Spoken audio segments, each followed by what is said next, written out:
स्वागत है आप सभी का नई वीडियो में। मेरा नाम अनामिका है। मेरी मम्मी जॉब करती थी। मेरे पापा जब मैं 1 साल की थी तभी इस दुनिया को छोड़कर चले गए थे।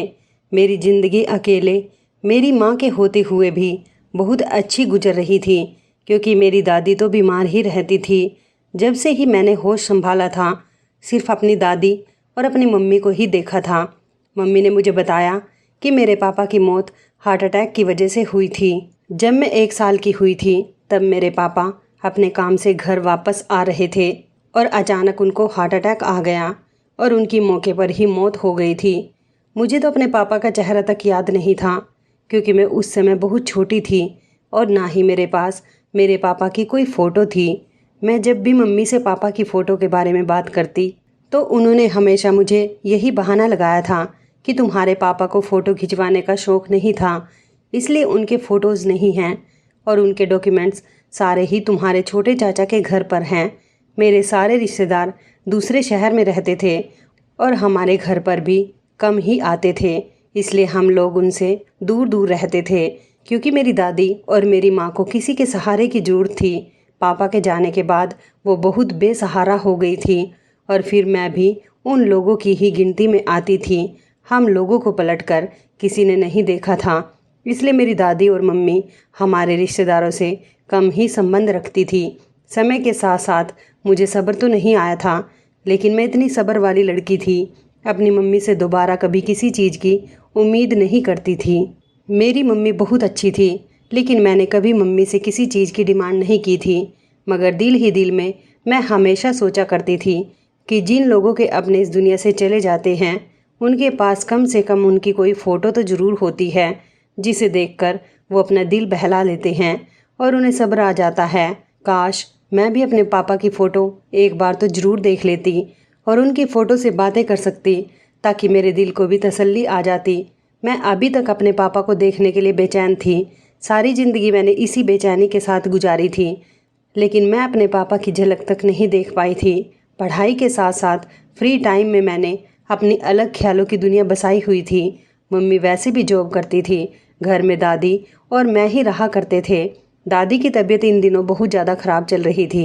मैं पढ़ाई में ही ज़्यादा बिजी रहती थी, इसलिए मुझे मम्मी और दादी के साथ टाइम स्पेंड करने के लिए टाइम कम ही मिलता था। पढ़ाई से फ्री होने के बाद मैं किचन में आकर दादी के लिए परहेज का खाना तैयार करने लगी थी। अभी मैं किचन में खाना बना ही रही थी कि दादी ने मुझे आवाज़ देकर बुलाया और कहने लगी, अनामिका तुम कहाँ हो बेटा? यहाँ मेरे पास बैठकर कुछ देर मुझसे बातें कर लो। हमेशा पढ़ाई में ये किसी न किसी काम में बिजी रहती हो, कभी अपनी दादी से बातें भी कर लिया करो। छोड़ दो खाना पकाना, मुझे अभी खाना नहीं खाना है, थोड़ी देर में तैयार कर लेना। मैं दादी के पास जाकर बैठी तो दादी मुझे देखकर कहने लगी कि अब तुम बड़ी हो गई हो तो क्यों ना मैं बहू से कहकर तुम्हारी शादी की बात करती हूँ। वो तुम्हारे लिए अच्छा रिश्ता तलाश करे और फिर जल्द से जल्द हम तुम्हें विदा कर दें। मैं दादी की बात सुनकर हैरान रह गई थी और हंसने लगी। मैंने कहा, दादी आप ये कैसी बातें कर रही हो? अभी तो मैं सिर्फ 21 साल की ही हुई हूँ और अभी मेरी एजुकेशन भी कंप्लीट नहीं हुई और अभी से ही आपको मेरी शादी की फ़िक्र हो गई है। मेरी बात सुनकर दादी कहने लगी, लड़कियां जितनी जल्दी अपने घर की हो जाएं उतना ही बेहतर रहता है। अब मैं सीरियस होकर दादी से बातें कर रही थी। मैंने कहा, दादी उन लड़कियों पर पिता और भाई का साया होता होगा, लेकिन मेरे पास तो ना पिता का साया है और ना ही भैया का प्यार है। अभी तो मुझे मम्मी की जॉब छुड़वानी है और आप दोनों के लिए बहुत सारा पैसा कमाना है। न जाने कितने सपने हैं जिन्हें मैं पूरा करना चाहती हूँ। मेरी मंजिल और मेरे इरादे बहुत बुलंद हैं। घर की हालत देखिए दादी कितनी ख़राब हो रही है। मम्मी की सैलरी से मुश्किल से हमारे घर का खर्च और मेरी पढ़ाई के खर्चे पूरे होते हैं और अभी तो दूर दूर तक मेरा शादी करने का कोई इरादा नहीं है। मैं शादी के चक्कर में नहीं पड़ना चाहती। मेरी बात सुनकर दादी खामोश हो गई थी और वो गहरी सोच में पड़ गई थी। मैंने उनकी तरफ देखकर कहा, दादी आपको मेरे बारे में ज़्यादा कुछ सोचने की ज़रूरत नहीं है। आप बस अपनी सेहत का ख्याल रखो, बाकी जो होगा वो देखा जाएगा। मैं दादी को तसल्ली देकर कमरे से बाहर निकल गई थी और दोबारा से किचन में आकर काम में बिजी हो गई थी, लेकिन मेरा पूरा ध्यान दूसरी तरफ लटका जा रहा था। अगले दिन मेरा रिजल्ट आना था। मैं प्रार्थना कर रही थी कि भगवान मुझे कामयाब करे। और फिर अगले दिन जब मेरा रिजल्ट आया तो मैंने पूरे कॉलेज में टॉप किया था। रिजल्ट आने के बाद तो मेरी खुशी का कोई ठिकाना ही नहीं था। कॉलेज में सारे लोग मुझे बधाइयाँ दे रहे थे। मेरी मम्मी और मेरी दादी भी इस बात से बहुत खुश थी। मैंने उन लोगों को कॉलेज से ही कॉल करके सब कुछ बता दिया था कि मैंने पूरे कॉलेज में टॉप किया है, जबकि मेरे क्लास फेलोज़ गुस्से की हालत में मुझे घूर रहे थे। उन्हीं टॉपर लड़कियों में से एक लड़की जिसका नाम शालिनी था, जो कॉलेज की टॉपर रह चुकी थी, उसे मेरी कामयाबी किसी भी तरह से हजम नहीं हो रही थी। वो एक बहुत अमीर बाप की बेटी थी और उसी की वजह से वो खुद को ना जाने क्या समझती थी। उस दिन उसके साथ पूरा ग्रुप मौजूद था। वो सब लोग मुझे नफ़रत भरी नज़रों से देख रहे थे। मैंने उन्हें इग्नोर कर दिया था क्योंकि मैं बहुत खुश थी और इस बात से भी अच्छी तरह वाकिफ़ थी कि मैं उन लोगों का मुकाबला नहीं कर सकती, क्योंकि वो लोग हाई क्लास फैमिली से बिलोंग करते थे। उन लोगों को उम्मीद नहीं थी कि मैं टॉप कर सकती हूँ। और अब वो टाइम दूर नहीं था जब मैं अपने सपनों को पूरा कर सकती और पढ़ाई पूरी करने के बाद मुझे अच्छी नौकरी मिल सकती थी। मैंने सोच लिया था और ठान लिया था कि मुझे खूब मेहनत करनी है और किसी काबिल बनना है। उस दिन मुझे घर पहुंचते हुए काफ़ी देर हो गई थी, क्योंकि रास्ते में बहुत ज़्यादा ट्रैफिक मिला था और मैं ऑटो से आ रही थी।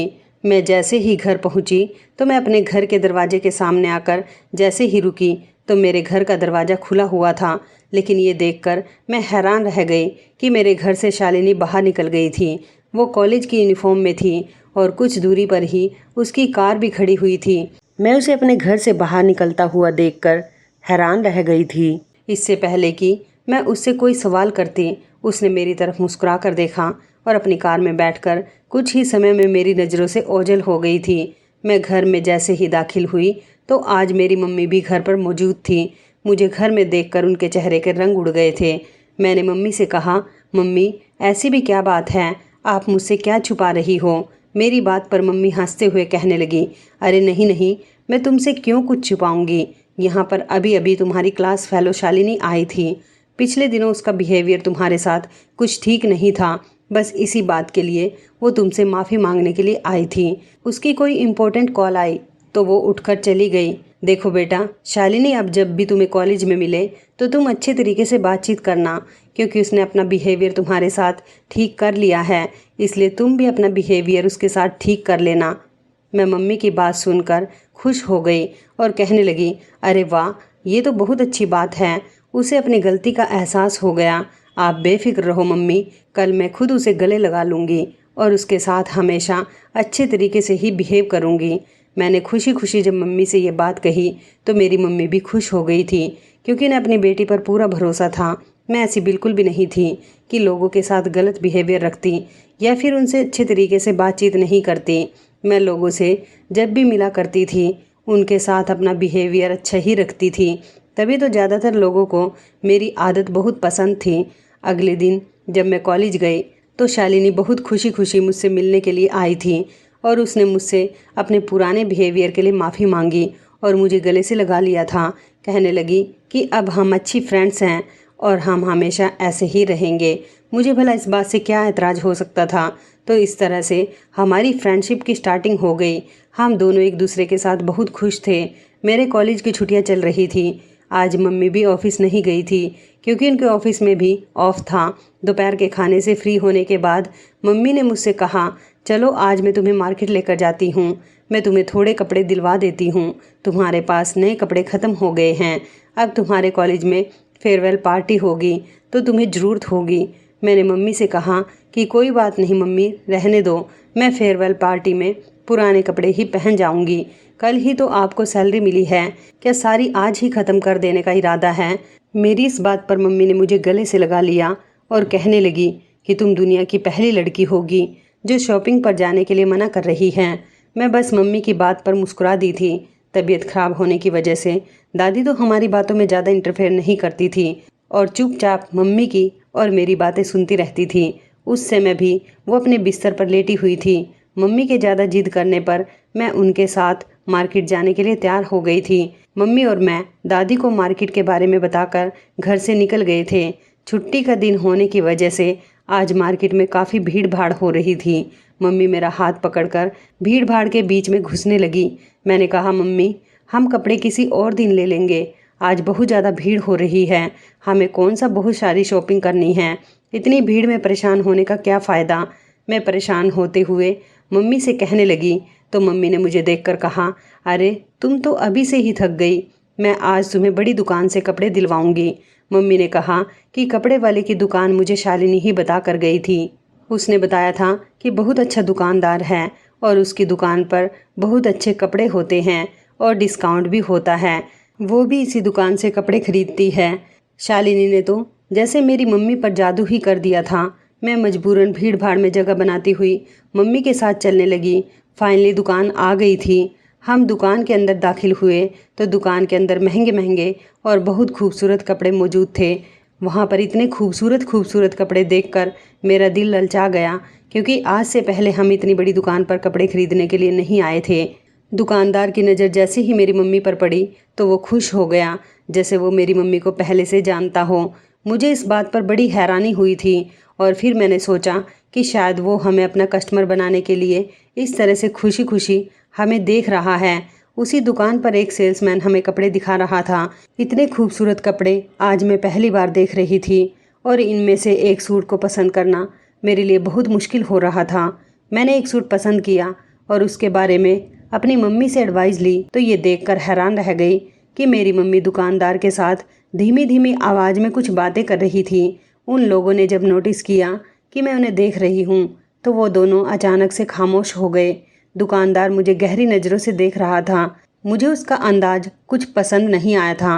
मम्मी ने मेरा पसंद किया हुआ वो सूट पैक करवाया और दुकान वाले को पैसे दिए। फिर हम लोग घर वापस आ गए थे। मैं सख्त उलझन का शिकार हो रही थी, मगर चाहने के बावजूद भी अपनी मम्मी से मैं कुछ नहीं पूछ सकी। कुछ दिनों बाद जब हमारे कॉलेज की फेयरवेल पार्टी हुई तो स्पेशली मेरे सूट की शालिनी ने बहुत तारीफ़ की थी। मम्मी ने तो रोज़ का रूटीन बना लिया था कि वो मुझे किसी न किसी बहाने से उस कपड़े वाले की दुकान पर ले जाती थी, लेकिन मुझे इस दुकानदार से डर महसूस होता था। तो मम्मी मेरे सामने उसकी ढेर सारी तारीफ़ कर दिया करती थी कि मुझे मम्मी के मुंह से उस दुकानदार की तारीफ़ सुनकर अब चिढ़ महसूस होने लगी थी और कहती थी कि ये सब तो शालिनी का एहसान है कि उसने हमें इतने अच्छे दुकानदार से मिलवाया। उस दुकानदार की वजह से मेरी मम्मी की ज़िंदगी में भाई की कमी दूर हो गई। घर में कोई भी अच्छी चीज़ बनती तो मेरी मम्मी उस दुकानदार के लिए ज़रूर लेकर जाती थी और वो भी खुशी खुशी खा लिया करता था। मैं हर बार अपनी मम्मी के साथ जाती थी। मुझे इस दुकानदार से कोई मतलब नहीं था, मगर मम्मी का ख्याल रखना और उनके साथ की वजह से मुझे यहाँ पर उनके साथ आना पड़ता था। शालिनी तो इन दिनों हम लोगों पर कुछ ज़्यादा ही मेहरबान होती जा रही थी। वो जब भी हमारे घर आती मम्मी और दादी के लिए बहुत सारे एक्सपेंसिव गिफ्ट लाती थी, लेकिन मेरी इतनी हैसियत नहीं थी कि मैं भी उसे बदले में इतने ही गिफ्ट देती। तो एक दिन मैंने उसे साफ इनकार कर दिया था कि तुम हम लोगों को इस तरह के गिफ्ट मत दिया करो। मेरी बात पर वो नाराज़ हो गई और कहने लगी, तुम इस बात को गलत रंग दे रही हो।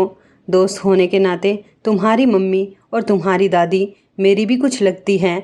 मैं तो तुम्हें अपनी फ्रेंड समझती हूँ, लेकिन तुमने तो मुझे ये कहकर गैर ही बना दिया। ये कहकर वो रोने लगी तो मुझे अपनी गलती का एहसास होने लगा था।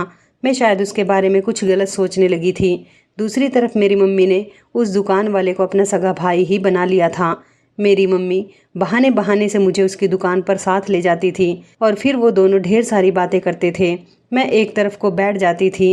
एक रात काफ़ी टाइम हो गया था, लेकिन मेरी आंखों में नींद नहीं थी। मैं बिस्तर पर लेटी हुई करवटें बदल रही थी। तभी अचानक दरवाजे पर दस्तक हुई तो दादी और मम्मी की आंख खुल गई थी। मम्मी ने उठकर दरवाज़ा खोला तो सामने ही वो दुकानदार खड़ा हुआ था। मेरी मम्मी ने चौंकते हुए उस दुकानदार से कहा, क्या हुआ भैया, आप यहाँ? सब ठीक तो है ना? इतनी रात को कैसे आना हुआ? वो दुकानदार मेरी मम्मी से कहने लगा, दीदी मुझे आपसे बहुत ज़रूरी काम है, जिसकी वजह से मुझे इस समय यहाँ पर आना पड़ा। क्या आप अपने भाई को घर के अंदर नहीं बुलाओगी? मेरी मम्मी ने जल्दी से घर के अंदर आने के लिए कहा और उनके लिए रास्ता छोड़ दिया और अपने मुंह बोले भाई को घर के अंदर अपने कमरे में आराम से बैठा दिया। वो दुकानदार मेरी मम्मी से कहने लगा, मेरी पत्नी की तबीयत ठीक नहीं है, उसकी तबीयत बहुत ज़्यादा ख़राब हो गई है। डॉक्टर ने इलाज के लिए 80,000 रुपये मांगे हैं। दीदी मेरे पास तो अपनी पत्नी के इलाज के लिए 1 रुपया भी नहीं है। ये कहकर वो रोने लगा तो हमारा बड़ा दिल दुखा, क्योंकि एक मजबूर इंसान को इस तरह से रोते हुए देखना भला कहाँ आसान होता है। और हम माँ बेटी तो वैसे भी किसी मजबूर इंसान की मजबूरी को देखते तो हमारा दिल बहुत दुखता था। हम तीनों का दिल पिघल गया था। मम्मी फ़ौरन ही अपने कमरे में गई और अलमारी से अपना जेवर निकालकर उस दुकानदार के सामने रख दिया और उससे कहने लगी कि मेरे पास ये जेवर रखा हुआ है, आप इसे बेचकर भाभी का इलाज करवा लो। जब कभी आपके पास पैसे हों तो मुझे वापस कर देना, लेकिन इनकार मत करना, उधार समझकर रख लो। जेवर देखकर दुकान वाला एहसानमंद होकर मेरी मम्मी के सामने रोने लगा और कहने लगा कि ऐसी बहन भगवान हर इंसान को दे। दीदी, आपने तो सचमुच बहन होने का हक अदा कर दिया। लोग कहते हैं कि अपनों से ज़्यादा तो पराए काम आ जाते हैं। मेरी प्यारी दीदी, आज आपने इस बात को सच साबित कर दिया है कि सिर्फ खून के रिश्ते ही अपने नहीं होते। मेरी मम्मी कहने लगी, ये तो मेरा फ़र्ज़ था भैया, मैंने आपको मुंह से सिर्फ भैया कहा ही नहीं है बल्कि उसे समझा भी है। वो दुकानदार तो वहाँ से खुशी खुशी मेरी मम्मी के जेवर लेकर चला गया। उसके जाने के बाद मैंने अपनी मम्मी से कहा, मम्मी आपने ये ठीक नहीं किया, आपने ये जेवर कितने सालों से संभाल कर रखा हुआ है और इस दुकानदार के 2 आंसू देखकर आपका दिल पिघल गया और आपने जेवर लाकर उसके हाथों में थमा दिए। मेरे ख्याल से तो आपने बिल्कुल ठीक नहीं किया। मेरी बात सुनकर मम्मी को गुस्सा आ गया था और वो कहने लगी कि खामोश हो जाओ, तुम्हें इस मामले में बोलने की ज़रूरत नहीं है, ज़्यादा मेरी बड़ी मत बनो। क्या अच्छा है और क्या बुरा है ये मैं अच्छी तरह से जानती हूँ। खामोशी से अपने कमरे में जाकर सो जाओ और हमें सोने दो। मम्मी मुझे डांट कर सोने के लिए लेट गई थी, लेकिन मेरी आंखों में तो नींद थी ही नहीं। वो जेवर हमारे पास पापा की आखिरी निशानी के तौर पर रखे हुए थे, जो वो दुकानदार लेकर जा चुका था। न जाने क्यों मेरे दिल को सुकून नहीं मिल रहा था, मगर मम्मी मेरी बात सुनने को तैयार नहीं थी। एक दिन मम्मी और मैं घर पर ही मौजूद थे। मेरी मम्मी ने कहा, चलो अनामिका, कपड़े वाले की पत्नी के हालचाल पूछ कर आते हैं। मैं ना चाहते हुए भी मम्मी के गुस्से के डर की वजह से वहाँ पर जाने के लिए तैयार हो गई। हर दिन की तरह मार्केट में आज भी बहुत ज़्यादा भीड़ थी। दुकान वाला मेरी मम्मी को देखकर बहुत खुश हुआ था और जल्दी से मेरी मम्मी को कोल्ड ड्रिंक पिलाई। मेरी मम्मी ने उनकी पत्नी की सेहत के बारे में पूछा और फिर वो मुझसे कहने लगी कि बेटा तुम यहीं रुको, मैं आगे से जाकर जरा सब्जी ले आती हूँ। मम्मी की बात सुनकर मैं परेशान सी हो गई थी। मैंने उनसे मना किया था, लेकिन उन्होंने मेरी हालत की परवाह नहीं की और मेरी कोई बात सुने बिना ही वो वहाँ से चली गई। मम्मी के जाने के बाद कुछ कस्टमर दुकान में आए थे और कपड़े वाला उनको कपड़े दिखाने में बिजी हो गया। मैंने दिल ही दिल में सुकून का सांस लिया और मम्मी के आने का इंतज़ार करने लगी। काफ़ी देर हो चुकी थी मगर मेरी मम्मी वापस नहीं आई थी। मम्मी के इंतज़ार में मैं परेशान हो रही थी और दुकान में ही इधर उधर टहलने लगी। उस दुकानदार ने मुझे ऐसे टहलते हुए देखा तो वो मुझसे कहने लगा कि परेशान मत हो बेटी और यहाँ पर बैठ जाओ, यहाँ तुम्हें कोई खतरा नहीं है। तुम्हारी मम्मी मुझ पर बहुत भरोसा करती है, इसलिए तुम्हें यहाँ छोड़कर गई हैं। मैं तुम्हारी मम्मी की बहुत इज्जत करता हूँ और कभी उनका भरोसा तोड़ने की कोशिश भी नहीं करूँगा। तुम अपने घर की तरह ही यहाँ पर सेफ हो, तुम भी मुझे मेरी बेटियों की तरह ही प्यारी हो। वो ये कहकर खामोश हो गया था, लेकिन उसकी बातों का मुझ पर कोई असर नहीं हो रहा था और मेरी नज़रें लगातार बार बार दरवाजे पर लगी हुई थी, क्योंकि मुझे इंतज़ार अपनी मम्मी का था। लेकिन अंदर आने वाले इंसान को देखकर मैं हैरान रह गई थी, क्योंकि वो कोई और नहीं बल्कि शालिनी थी। वो मुझे बड़ी घबराई हुई लग रही थी, जैसे बहुत ही जल्दबाजी में आई हो। उसने मुझे नहीं देखा था। वो दुकानदार से कहने लगी कि जल्दी से मुझे जेवर दे दो, मैं जेवर लेने के लिए आई हूँ, तुम्हें तुम्हारा हिस्सा मिल जाएगा। उसने अभी मुझे नहीं देखा था कि मैं भी दुकान पर बैठी हुई हूँ, लेकिन अपनी बात पूरी होते ही जैसे ही उसकी नज़र मुझ पर पड़ी तो वह हैरान रह गई थी। मैं सारी बात समझ चुकी थी। मैं उसके करीब गई और उसे कहने लगी कि मैं तुम्हारा सारा नाटक समझ चुकी हूँ। तुमने और इस दुकानदार ने मिलकर मेरी मम्मी के साथ धोखा किया, उनको बड़ी चालाकी के साथ बेवकूफ़ बनाया। अब तुम देखो कि मैं तुम्हारा क्या हाल करती हूँ। तुमने मेरी मम्मी की मासूमियत का गलत फ़ायदा उठाया। तुम दोनों हमारे आरोपी हो। अभी मेरे जेवर मेरे हवाले कर दो, वरना तुम्हारी खैर नहीं है। शालिनी मेरी बात सुनकर गुस्सा हो गई थी और खुद पर कंट्रोल नहीं कर पाई। उसने मेरे साथ हाथापाई शुरू कर दी थी। दुकानदार कहने लगा कि तुम दोनों यहाँ से कहीं बाहर जाकर लड़ो, मेरी दुकानदारी ख़राब मत करो। मेरी दुकान पर कस्टमर भी आते हैं, तुम लोगों को इस तरह से लड़ता हुआ देखकर लोग क्या सोचेंगे। यहाँ सारे लोग मेरी शराफत की मिसाल देते हैं। मेरा कारोबार ख़राब हो जाएगा। भगवान के लिए यहाँ से बाहर निकलो। मैं उस दुकानदार पर चीखी। मैंने कहा, झूठी शराफत और झूठा नाटक जो तुम लोगों ने हमारे साथ किया है, उसका क्या? तुम लोग झूठे हो, तुम्हारी शराफत झूठी है। धोखेबाज इंसान, मेरी मम्मी की सारी उम्र की कमाई तुम ले गए झूठ बोलकर। अब शरीफ बनते फिर रहे हो। तुम देखना, सारे लोगों को तुम्हारी हकीकत बताऊंगी। मेरे होश तो अपने काबू में ही नहीं आ रहे थे। उस दुकानदार ने अपनी दुकान अंदर से बंद कर दी। शालिनी तो भूखी शेरनी की तरह मुझ पर झपट्टा मार रही थी। मैंने भी उसको मारने में कोई कमी नहीं छोड़ी। उसने मेरा दुपट्टा खींच लिया तो अब बात बर्दाश्त से बाहर हो गई थी। मैंने अपनी इज्जत बचाने की खातिर आसपास कोई चीज़ ढूंढी ताकि मैं उसे उठाकर शालिनी के सर पर मार सकूं, लेकिन मुझे वहां पर ऐसी कोई चीज़ नज़र नहीं आ रही थी। फिर बड़ी मुश्किल से मुझे पत्थर का टुकड़ा वहां पर पड़ा हुआ नज़र आया था। मैंने जैसे ही उस टुकड़े को शालिनी के ऊपर मारने के लिए उठाया, जो कि काफ़ी भारी था, मैंने वो हाथ में उठाया।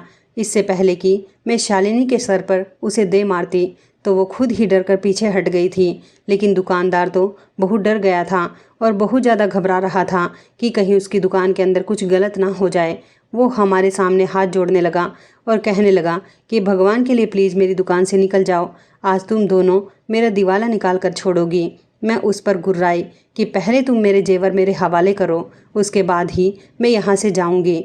और आइंदा मुझे मेरी मम्मी को अपनी शक्ल मत दिखाना, वरना तुम्हारा वो हाल करूँगी तुम सारी ज़िंदगी याद रखोगे। शालिनी चिल्लाई और दुकानदार से कहने लगी कि जेवर मेरे हवाले करो। आखिर इतने महीने से तुम्हें पैसे खिला रही हूँ, मेरा बदला अधूरा रह जाएगा, मुझे सुकून नहीं मिलेगा। इस लड़की की खातिर मेरा सर मेरे माता पिता के आगे झुक गया था। अगर ये जेवर इन दोनों माँ बेटी के पास चला गया तो इसकी माँ इसे बेचकर अपनी बेटी की शिक्षा को पूरा करवा देगी और उसके खर्चे भी उठाएगी और कभी मुझे इससे आगे नहीं बढ़ने देगी।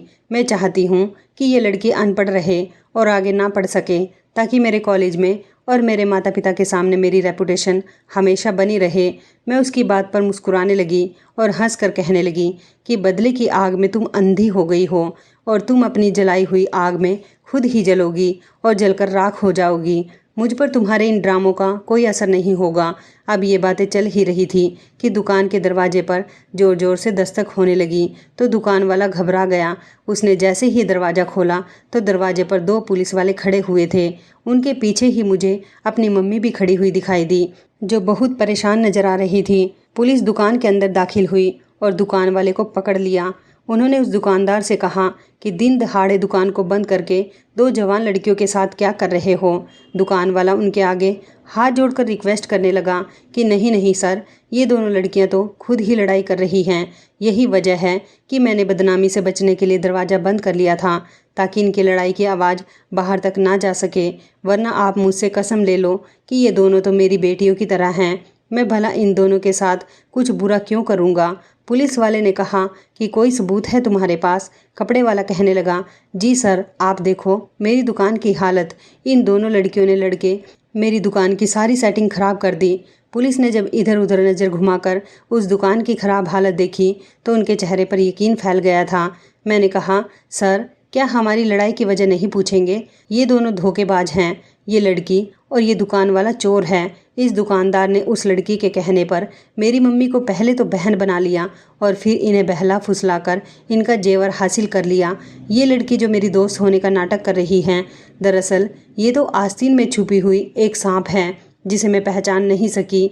ये मुझे खुद से आगे बढ़ता हुआ नहीं देख सकती। ये मेरी कामयाबी पर जल रही है। एक बार मैंने इसे बताया था कि मेरी माँ ने मेरी हायर एजुकेशन के लिए अपना जेवर रखा हुआ है, इसलिए इस लड़की के कहने पर मेरी मम्मी के जेवर इस दुकानदार ने ले लिए और ये इस दुकानदार के ज़रिए हासिल करना चाहती हैं और अब वो जेवर इस दुकानदार के पास है। मैं आपसे रिक्वेस्ट करती हूँ कि हमारे जेवर हमें वापस कर दिए जाएं, क्योंकि इस दुकानदार ने झूठ बोला था कि इसकी पत्नी बीमार है। उन्होंने उसकी हालत पर तरस खाते हुए उसकी मदद करने के लिए अपने वो कीमती जेवर इनको दे दिए थे, लेकिन ये झूठ बोल रहा है। इसकी पत्नी बीमार नहीं है। जाहिर सी बात है, मेरी मासूम मम्मी के लिए मेरी एजुकेशन से बढ़कर एक इंसान की जान बचाना ज़्यादा ज़रूरी था। मेरी बात सुनकर शालिनी ज़ोर ज़ोर से हंसने लगी और कहने लगी, कहानी तो तुमने बहुत अच्छी बनाई है, क्या तुम्हारे पास कोई सबूत है? जिसे तुम हम दोनों पर लगाए हुए इस आरोप को सच साबित कर सको। मैंने कहा हाँ हाँ बिल्कुल मेरे पास सबूत है, तभी तो मैं भरोसे के साथ बात कर रही हूँ। मैंने अपने पास से मोबाइल निकाला।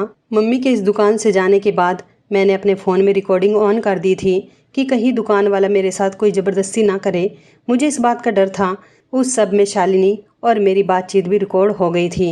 वो सारी रिकॉर्डिंग मैंने पुलिस को सुना दी। मेरी आज की सावधानी मेरे काम आ गई थी, वरना शायद शालिनी उस चालाक दुकान वाले के साथ अपनी बात को सच साबित कर देती। पुलिस ने उसी समय दुकान वाले से जेवर लेकर हमारे हवाले कर दिए और दुकान वाले को अपने साथ चलने के लिए कहा। शालिनी की हालत बहुत बुरी हो गई थी। वो मुझसे कम नंबर आने पर अपनी बहुत बेइज्जती महसूस कर रही थी। अब जेल के बारे में सुनकर वो और ज़्यादा घबरा गई थी। वो मुझसे माफ़ी मांगने लगी थी, कहने लगी कि प्लीज़ मुझे माफ़ कर दो, मुझसे गलती हो गई। आगे से मैं ऐसा कभी नहीं करूँगी। जो तुम कहोगी मैं वो जुर्माना देने के लिए तैयार हूँ।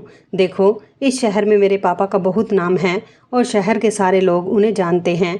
मेरे पापा का नाम खराब हो जाएगा और मैं किसी को मुंह दिखाने के लायक नहीं रहूँगी।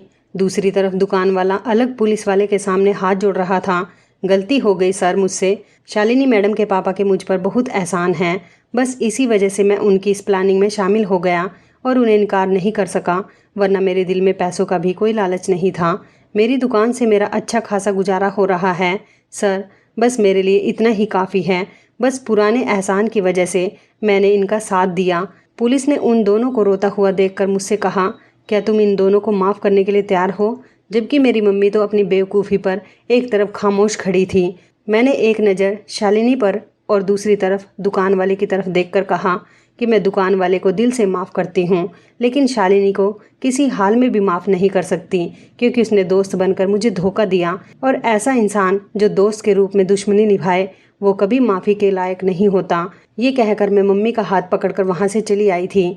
घर आकर मैंने दादी को भी पूरी बात बताई थी। दादी और मम्मी बहुत ज़्यादा परेशान थी। मेरी मम्मी ने कहा, तुम्हें शालिनी को माफ़ कर देना चाहिए था। मैं कहने लगी कि धोखेबाज लोगों को माफ़ कर देने का मतलब ये है कि हम फिर से गलत काम करने की परमिशन देते हैं। वो जो चाहे करे, लेकिन मैं किसी हाल में भी उन्हें माफ़ नहीं कर सकती। अपने दोस्त के रूप में दुश्मनी निभाई है उसने। दादी ने मम्मी से कहा, उस दुकानदार पर भरोसा करने से पहले मैंने तुम्हें बहुत समझाया था। तुम्हारी बेटी बड़ी हो गई है, बाहर हर तरह के लोगों को देखती है, लोगों के रंग समझने लगी है। इसकी बात को भी अहमियत दिया करो। दादी की बात सुनकर मम्मी ने सिर झुकाकर दादी से कहा कि आप ठीक कह रही हो, ये ज़माना पहले जैसा नहीं रहा। अब तो हमारी समझ से अलग बहुत अजीबोगरीब लोग पाए जाते हैं। मेरी बेटी बहुत समझदार है। इसने समझदारी ना दिखाई होती तो शायद जेवर मेरे पास दोबारा नहीं आते। मम्मी ने मुझे गले लगाकर प्यार किया। अगले दिन हर पेपर और हर न्यूज़ चैनल पर यही खबर छाई हुई थी कि फेमस बिजनेसमैन की बेटी शालिनी जेल में बंद है। ये खबर अच्छी तरह से चैनल और न्यूज़पेपर में बढ़ा चढ़ाकर बताई गई थी। इससे शालिनी बहुत बदनाम हो रही थी। उसे अपने किए की सज़ा मिल रही थी, लेकिन मुझे उसकी कोई परवाह नहीं थी। मैं कॉलेज गई तो हर किसी की ज़ुबान पर शालिनी का ही नाम था। कई स्टूडेंट्स ने मुझसे इस बारे में बात करने की कोशिश की, लेकिन अब मामला पुलिस के हवाले था। मैंने किसी को भी कोई जवाब देना ठीक नहीं समझा और अपनी पढ़ाई में बिजी हो गई। मैं घर गई तो मम्मी ने मुझे बताया कि नए नए नंबर से कॉल आ रही है। जैसे ही बात करती हूँ तो फ़ोन बंद हो जाता है। तुम बात करके देख लो, शायद कोई जानने वाला हो। मुझे उस टाइम बहुत भूख लग रही थी, इसलिए मैंने कहा ठीक है, पहले खाना खा लेती हूँ, उसके बाद देख लूँगी। अभी मैं खाना खाकर फ्री ही हुई थी कि अचानक दरवाजे पर दस्तक हुई। मैंने जैसे ही दरवाज़ा खोला तो सामने शालिनी के पेरेंट्स खड़े हुए थे। मुझे देखकर शालिनी की मम्मी कहने लगी, हम यहाँ पर तुमसे मिलने के लिए आए थे। अच्छा हुआ कि तुम हमें घर पर ही मिल गई हो। क्या हम अंदर बैठकर कुछ देर बात कर सकते हैं? मैंने कहा, जी जी ज़रूर। मैं उन्हें अंदर ले आई थी। फिर उन्होंने मुझे ऑफ़र दी कि मैं अपना केस वापस ले लूं और इसके बदले वो मेरी पढ़ाई का सारा खर्च उठाने के लिए तैयार हैं। लेकिन मुझे ये ऑफ़र मंजूर नहीं था, इसलिए मैंने उनको साफ इनकार कर दिया। मैंने कहा, मैं ऐसे कोई भी ऑफ़र एक्सेप्ट करने के मूड में नहीं हूँ। मेरी बात सुनकर शालिनी की मम्मी रोने लगी थी। उन्होंने कहा, बेटी मैं तुम्हारे आगे हाथ जोड़ती हूँ, प्लीज़ मेरी बेटी को माफ़ कर दो। मैं जानती हूँ कि उससे गलती हुई है, उसने तुम्हारे साथ अच्छा नहीं किया, लेकिन उसको उसके किए की सज़ा मिल चुकी है। हम चाहे तो उसे अभी जेल से रिहा करवा सकते हैं, लेकिन हम चाहते हैं कि हमारी बेटी को उसकी गलती की सज़ा मिलनी चाहिए। उसे ये एहसास होना चाहिए कि उसने तुम्हारे साथ गलत किया और आगे चलकर वो किसी के साथ भी ऐसी गलती ना करे। गलती तो इंसानों से ही होती है बेटी। अब हम चाहते हैं कि तुम किसी तरह इस बात को ख़त्म कर दो और मेरी बेटी को माफ़ कर दो, फिर उसे एक और मौका दे दो। पहले ही हम लोगों की काफ़ी बेइज्जती हो चुकी है और हमारी बेटी भी जेल में है। ऐसा तो उसकी गलती की वजह से ही हुआ है, लेकिन प्लीज़ तुम उसे माफ़ कर दो। अगर तुम उसे माफ़ कर दोगी तो ज़्यादा बेहतर रहेगा। ये कहकर उन्होंने मेरे आगे हाथ जोड़ लिए। मैं उनके सामने बहुत शर्मिंदा हो रही थी, जबकि मेरी मम्मी और दादी भी मुझे उनकी बात मानने का इशारा दे रही थी। मैंने शालिनी के पेरेंट्स से कहा, ठीक है, मैं आप लोगों के कहने पर ये केस वापस लेने के लिए तैयार हूँ। ये सुनकर उसके पेरेंट्स बहुत खुश हुए और उसकी मम्मी ने मुझे गले से लगा लिया। मम्मी और दादी ने भी सुकून का सांस लिया था। शालिनी के पापा ने अपनी जेब से चेक बुक निकाली और पेन से चेक भरने लगे। उन्होंने 50 लाख रुपए का चेक मेरे आगे कर दिया। मैंने उनसे चेक लेने से साफ इनकार कर दिया था, लेकिन मेरे लाख इनकार करने के बावजूद भी उन्होंने मुझे वो चेक दे दिया और फिर वो दोनों वापस चले गए। मैंने अगले दिन पुलिस स्टेशन जाकर अपना केस वापस ले लिया था। शालिनी को रिहाई मिल गई थी, जिसकी मीडिया ने भरपूर कवरेज दी थी, मगर कॉलेज के प्रिंसिपल ने शालिनी को कॉलेज से निकाल दिया और उसे कहीं दूसरे कॉलेज में भी एडमिशन नहीं मिल रहा था। फिर वो अपने पापा की दौलत के जोर पर लंदन में पढ़ने के लिए चली गई थी। मैंने अपनी एजुकेशन कंप्लीट करने के बाद कॉलेज में पढ़ाना शुरू कर दिया था। एक अच्छी जगह रिश्ता देखकर मेरी मम्मी ने मेरा रिश्ता तय कर दिया था, मगर मम्मी और दादी को अकेला छोड़कर जाने के लिए मेरा दिल बिल्कुल भी नहीं माना था। इसलिए मैंने फ़िलहाल तो शादी करने के लिए साफ इनकार कर दिया था। दादी की तबीयत अब हमेशा ही ख़राब रहने लगी थी।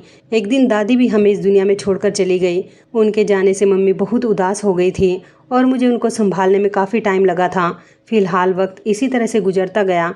मेरी शादी हो गई थी। मैंने शादी के बाद मम्मी को अपने साथ ही रख लिया था, क्योंकि मेरे ससुराल में मेरे पति के अलावा कोई भी नहीं था। मेरा पति एक बहुत अच्छा इंसान था। उन्होंने हमेशा मेरी मम्मी को अपनी माँ के समान समझा था। एक दिन मेरी मम्मी बड़े अफसोस के साथ मुझसे कहने लगी कि अनामिका, मेरा कोई सगा भाई नहीं था, लेकिन मैंने उस कपड़े के दुकानदार को अपना सगा भाई ही समझा था। उसने भी हमेशा मुझसे बिल्कुल सगी बहन की तरह ही बात की थी। मैं कहूँ तो आज भी मुझे उसकी बहुत याद आती है। मन करता है कि मैं जाकर उसका हालचाल पूछ लूँ। शालिनी के साथ हाथापाई वाले हादसे के बाद हमने उस मार्केट में कभी कदम नहीं रखा था। मैं मम्मी को दूसरी मार्केट लेकर जाती थी और अब तो हम लोगों ने घर भी चेंज कर लिया था, इसलिए हमारा कभी दोबारा मार्केट में जाना नहीं हुआ था। मैंने मम्मी को बहलाने के लिए कह दिया था कि ठीक है, मैं आपको वहाँ पर लेकर चलूँगी। मम्मी की सेहत दिन ब दिन खराब होती जा रही थी और मैं चाहती थी कि उनके दिल में कोई भी ख्वाहिश बाकी ना रहे, इसलिए मैं उनको कपड़े की दुकान वाले यानी कि दुकानदार के पास लेकर चली गई। मगर वहाँ पर एक जवान लड़का बैठा हुआ था जो बिल्कुल उस दुकानदार की शक्ल के जैसा था। उसे देखकर आइडिया लगाया जा सकता था कि वो दुकानदार का बेटा है। मैंने उसे उसके पिता के बारे में पूछा तो वो अफसोस में होकर कहने लगा कि मेरे पिता का तो 6 महीने पहले ही देहांत हो चुका है। हमें भी उनकी मौत पर बहुत अफसोस हुआ था। मेरी मम्मी ने लड़के से कहा कि हम तुम्हारी दुकान के काफ़ी पुराने कस्टमर हैं। कुछ देर बाद हम उसकी दुकान से बाहर निकल गए थे। मैंने गौर किया था कि मम्मी बहुत ज़्यादा दुखी हो गई थी।